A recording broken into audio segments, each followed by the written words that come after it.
We're here with Tony Hogg. Tony, where are you from? New Zealand, Dunedin, bottom of the South Island. So.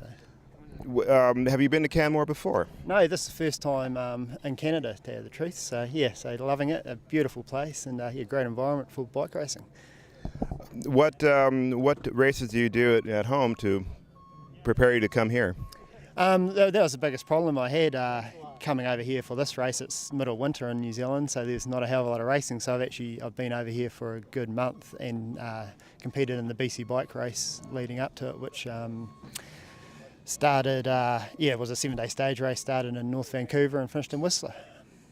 How did you do with that? I came third, so that was good. So good as a build-up race. I was trying to ride within myself a bit, so I could recover for this, and that seemed to work. So yeah. So. Do you feel you've had enough recovery time before starting this? Oh, well and truly. Yeah, I felt quite fresh. I sort of after the first 3 days, I sort of wound it down quite a bit and would race for probably the first hour, then just settle right down into a nice rhythm. So so I'm feeling good, and the form seems to be coming on.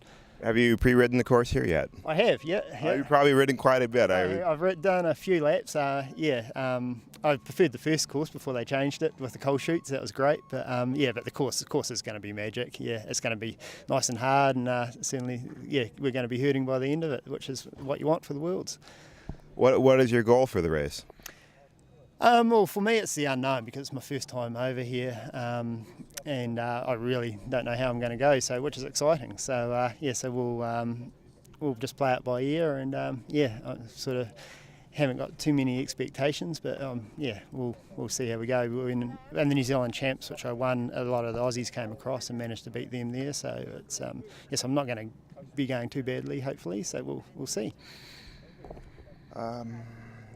I haven't been on the course yet. People tell me that it is a full suspension course. Would you agree with that assessment? Well and truly. You would not survive the 24 hours on a hardtail. It's just too many roots and rocks, and a lot of bumps. So definitely a full suspension course. So anyone doing on a hardtail, I take my hat off to them if they survive the 24 hours. Yeah, you've come quite a ways to come to the 24 Hours of Adrenaline here in Canmore. What did you hear back home that made you decide that you were going to make this big time and money investment to come out and do this? Basically, it was the 24-hour solo DVD with Chris Etoff that they did a couple of years ago, and purchased that and watched it and thought, I think I could do that. And so entered a 12-hour solo, won that, then just earlier this year did the 24-hour New Zealand Champs and won that, and won an entry to this, and so here I am.